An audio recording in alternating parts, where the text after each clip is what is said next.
महोदय, इसलिए यह संशोधन अनिवार्य है। माननीय अध्यक्ष महोदय, एक कठोर सत्य है कि भारत विश्व का दूसरा बड़ा तंबाकू उपभोक्ता है। हर वर्ष लगभग 10 लाख से अधिक लोग तंबाकू संबंधित बीमारियों से मरते हैं और लाखों लोग कैंसर, फेफड़ों की बीमारियों और हृदय रोगों से शिकार होते हैं। यह केवल आंकड़ों की नहीं, हमारे घरों की त्रासदी है, हमारे समाज के दुख हैं, हमारी युवा पीढ़ी की खोती हुई ऊर्जा है। तंबाकू सस्ता होगा तो नशा बढ़ेगा और तंबाकू महंगा होगा तो राष्ट्र बचेगा। WHO की रिपोर्ट साफ कहती है कि तंबाकू पर बढ़ा हुआ टैक्स सबसे प्रभावी नियंत्रण उपाय है। इस संशोधन में हमने 4th शेड्यूल को पूरी तरह अपडेट किया है और उत्पाद शुल्क को नई संरचना, जन स्वास्थ्य और राजस्व दोनों को सुदृढ़ करने वाली बात माननीय वित्त मंत्री जी ने कही है। इसके लिए हम उनका आभार व्यक्त करते हैं। इस संशोधन के 4 प्रमुख लाभ हैं। एक तो जन स्वास्थ्य को सुरक्षा, उच्च कराधान के उपभोग कम होगा, युवाओं की पहुंच घटेगी, लाखों परिवार बीमारियों से बचेंगे। दूसरा, राष्ट्र की अर्थव्यवस्था को मजबूती, तंबाकू उद्योग भारत के कर राजस्व में बड़ा योगदान देता है। नए संशोधन से सरकार को बड़ा राजस्व प्राप्त होगा जो स्वास्थ्य, शिक्षा, गरीब कल्याण और बुनियादी ढांचे पर खर्च किया जाएगा। अवैध व्यापार पर नियंत्रण, स्पष्ट श्रेणियों से होने से गैर श्रेणीबद्ध उत्पादों पर कड़ी निगरानी संभव होगी। 1944 के पुराने कानून को आधुनिक भारत के अनुकूल बनाना। आज भारत डिजिटल है, टेक ड्राइवन है और नए प्रकार के निकोटिन उत्पादों को बाजार में तेजी से बढ़ रहे हैं और संशोधन देश को समकालीन बनाए रखता है।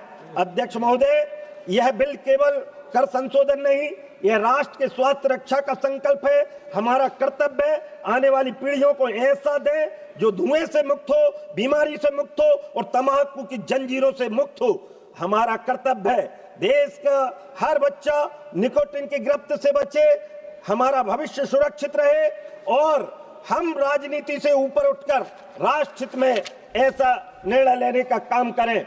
अध्यक्ष महोदय, यह बिल एक टेक्निकल अमेंडमेंट नहीं है, यह भारतीय उद्योग, भारतीय उपभोक्ता और भारतीय अर्थव्यवस्था तीनों के हित में लाया गया एक निर्णायक कदम है। क्योंकि हमारे यहाँ कहावत चलती थी, पहला सुख निरोगी काया, और इसलिए इसकी 4थी अनुसूची में बड़ा संशोधन हुआ है। तंबाकू, निकोटिन, सिगरेट, गुटखा, हुक्का और सभी संबंधित उत्पादों पर एक नई अधिक प्रभावी एक्साइज ड्यूटी का प्रावधान किया गया है।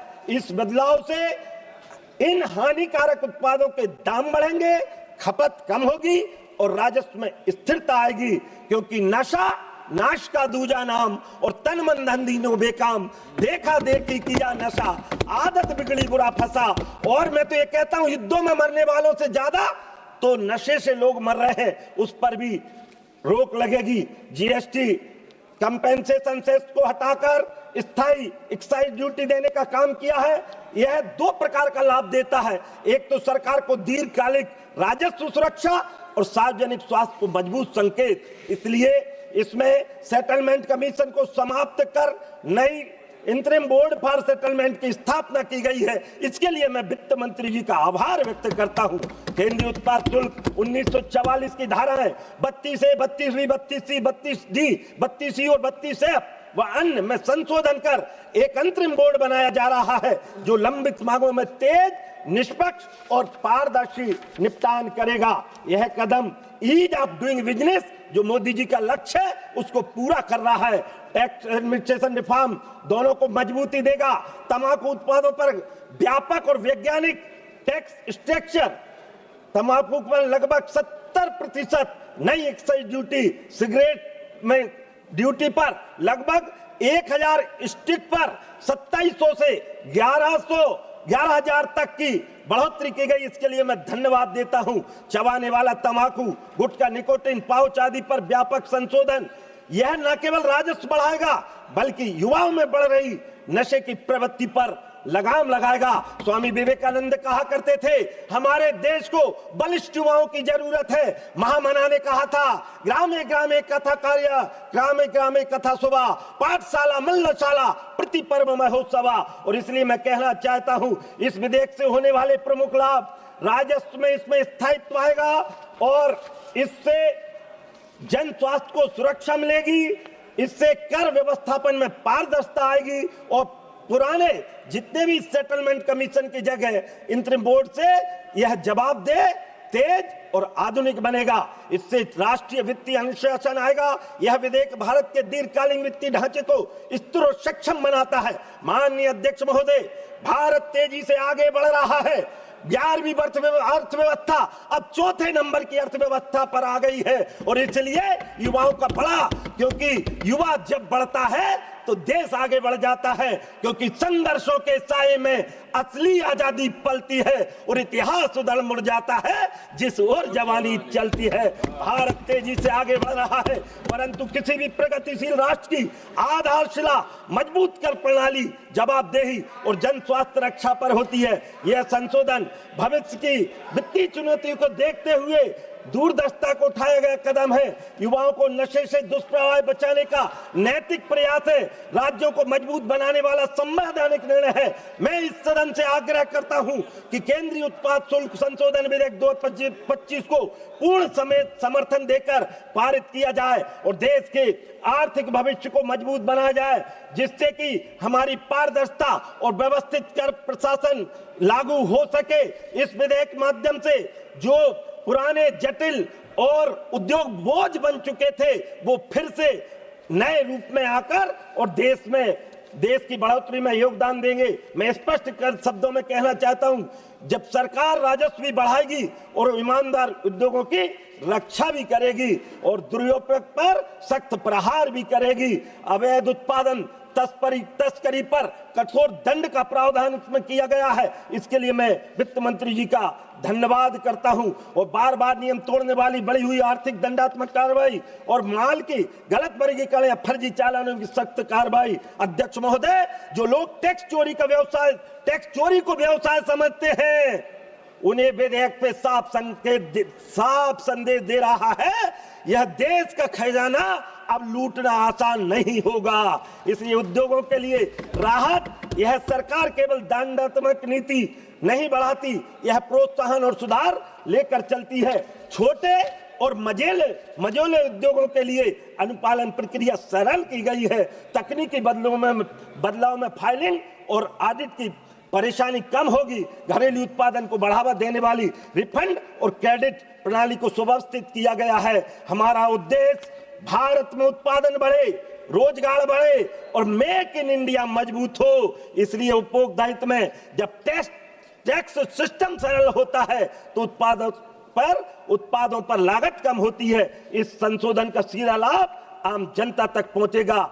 अनावश्यक शुल्क समाप्त कर संरचना व्यवस्थित उत्पादों पर स्थित कीमत यानी उद्योग चलेगा और जनता भी बचेगी। विपक्ष की जो बार बार जो कह रहे हैं कहीं स्टैंडिंग कमेटी की कहीं उसकी, ये देश वैसे भी युवा बहुत नशे की गर्त में जा चुका है। इसलिए आपसे सब अनुरोध करते हैं कि ये 1944 वाला कानून पर्याप्त नहीं था, इसलिए बदला हुआ कानून ही देश के लिए अच्छा है।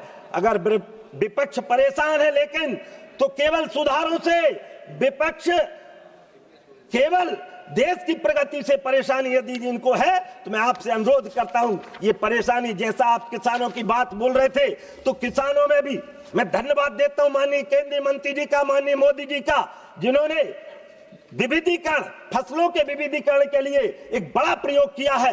क्योंकि अनियमित तंबाकू और बीड़ी पर शुल्क 64% से लेकर 70% करने का काम किया है और फसल विविधीकरण कार्यक्रम जिसको सीडीपी कहते हैं के अंतर्गत 2017-18 में और 2021-22 में कुल 1,11,889 एकड़ भूमि को तंबाकू की खेती को वैकल्पिक फसलों में प्रणालियों से सफलतापूर्वक स्थानांतरित कर दिया है। ये मोदी जी की सरकार है, ये 2025 का भारत है। हम इन्हीं संकल्पों के आधार पर कह सकते हैं कि जब देश के युवाओं के चेहरे पर तेज होगा, उनकी भुजाएं मजबूत होंगी, तो देश अपने आप बढ़ेगा। इसी निवेदन के साथ मैं यही कहता हूं कि भारत के भविष्य की रक्षा के लिए इस बिल का पारित होना बहुत आवश्यक है। और मैं सदन से सहानुभूतिपूर्वक अनुरोध करता हूं कि हमारी नीति स्पष्ट, कर प्रणाली स्थिर और हमारी सरकार जवाबदेह है। इसलिए इस बिल को पास करते हुए मैं इसका पुरजोर तरीके से समर्थन करता हूं। बोलो भारत माता की जय, भगवान बलराम की जय, नंदा मैया की जय, धरती मैया की जय। धन्यवाद। हर हर नरमदेया। Shri DM कतीर Anand ji. Vanakkam, Chairperson, sir. Sir, I rise to speak on this bill. While some of the reforms in the bills are technically necessary, the provisions are very good, but there are certain areas that, on technical grounds, I'd like for clarification.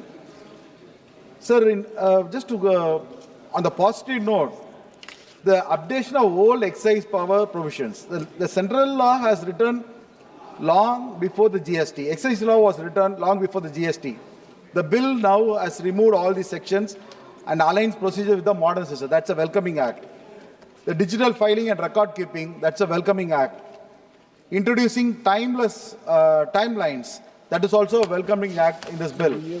But sir, there are certain gray areas that I would like to seek clarifications. Sir, there are vague and open-ended wordings in this bill. For example, the bill uses phrases like any other goods and may be notified, and any process and may be prescribed, without defining the limits. I'll give you an example, sir.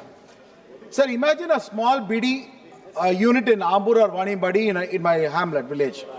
They know exactly what process attracts excise. But if tomorrow the government issues a notification saying even cutting leaves, warming tobacco is a new process that will attract excise, they will have no protection because the law itself is open-ended. This is an uncertainty, it's a technically dangerous. This is one of the flaws that I need clarification from the finance minister. There's excessive powers being delegated to the executives. Many core tax conditions are moved out of the Act into the rules and notifications. This weakens the Parliament control. If the rate of the duty of the conditions of exemption to, for example, BD units are left to notification, a sudden midnight change can raise the duty, cancel an exemption, impose new compliance, even without Parliament even discussing it. For an industry run by lakhs and poor women, this is an unpredictable, fatal move, madam. Madam, there are other areas like you are giving a retrospective effect. Suppose a BD manufacturer told that their valuation method was right as of now. If the bill now